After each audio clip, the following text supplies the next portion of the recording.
അതെങ്ങനെ ഉണ്ടാവാനാ? വെറും ഒരു ചീളേട്ടിന്റെ മക്കളല്ലേ.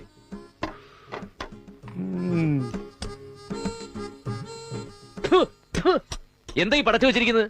അരി ഉഴുന്നു അരച്ച് ആവിയിൽ വെച്ച ഇഡ്ഡലിയാവൂ? ആപ്പ ഉപ്പയാണോ കഴിക്കാൻ വന്നിരിക്കുന്നത്? കമ്മീഷണർ, DGPയുടെ മോള്, അതൊക്കെ ഓർക്കണ്ടേ? ഒട്ടും ശരിയായില്ലല്ലേ? നന്നായിട്ടുണ്ട്. ആണോ? എങ്കിൽ കഴിച്ചോ. പിള്ളേരെന്തേ നോക്കിയേക്കുന്നത്? ഏട്ടത്തേക്ക് ബുൾസൈ കൊടുക്ക്. എനിക്ക് വേണ്ട എന്ന് പറഞ്ഞാ പറ്റില്ല. ആഹാരത്തിന് മുൻപും പിൻപും ബുൾസൈ കഴിച്ചിരിക്കണം. നിന്റെ മുഖത്തെന്താടാ ഒരു വാട്ടം? എന്റെ മുഖം ഇങ്ങനെയൊക്കെ തന്നെയാ. എന്ന് നീ മാത്രം പറഞ്ഞാ മതിയോ? കാര്യമായ വാട്ടമുണ്ട് സാവിത്രി. ഇതോ? നാളെ മുതൽ ഏട്ടത്തേക്ക് പശുവിൻ പാലിൽ ബദാം ചേർത്ത് കൊടുക്കണം. ഏട്ടാ ഇവിടെ കവർപ്പാലേ കിട്ടൂ. പോരാ, പശുവും പാല് തന്നെ കൊടുക്കണം. മർമ്മം പോയി മേടിച്ചോണ്ട് വരട്ടെ. കസർത്തല്ലാതെ വേറെ എന്തെങ്കിലും ജോലി വേണമല്ലോ. ഒരു DGPയുടെ മോളുടെ പടുതി. എടേ, ഈ ശരീരം നന്നാവാനും മനസ്സേകാഗ്രമാക്കാനും ആയുർവേദത്തിൽ ഒരു മരുന്നുണ്ടല്ലോ. എന്താ അത്? തെങ്ങിൻ പണ്ട രസായനോ? അതെ, അതുടനെ എത്തിക്കാം.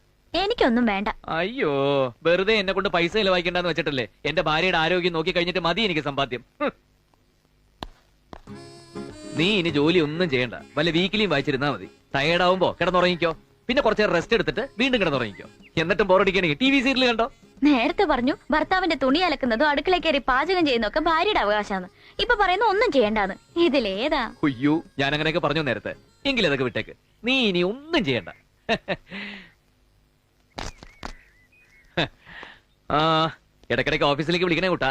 5 മിനിറ്റ് ഇടവിട്ട് നിന്റെ ശബ്ദം കേട്ടില്ലെങ്കിൽ ഞാൻ ആകെ മൂഡൌട്ടാവും. ദേ, ഇനി ഓരോന്ന് ആലോചിച്ച് മനസ്സ് വിഷമിപ്പിക്കരുത്. ബ്രേക്ക് ഡൗൺ ആയിക്കണെന്ന ബന്ധം ഇപ്പൊ ടോപ്പ് ഗിയറിലായല്ലോ അണ്ണ. ഓരോന്നാലോചിച്ച് മനസ്സ് വിഷമിപ്പിക്കരുതെന്ന് മറ്റേ വകുപ്പ് ശരിയായെന്നാ തോന്നുന്നു. പോയിട്ട് വരട്ടെ കൂട്ടാ. ആ, എന്താ രാധാരുക്മണിമാര്? സ്കൂൾ വാർഷികത്തിന്റെ കാര്യം ഒന്നുകൂടെ ഓർമ്മിപ്പിക്കാൻ വന്നതാ. 16-ാം തീയതി അല്ലേ? എനിക്ക് ഓർമ്മയുണ്ട്. ഞാൻ അവിടുത്തെ പൂർവ്വ വിദ്യാർത്ഥിയല്ലേ ടീച്ചറെ, മറക്കുവോ?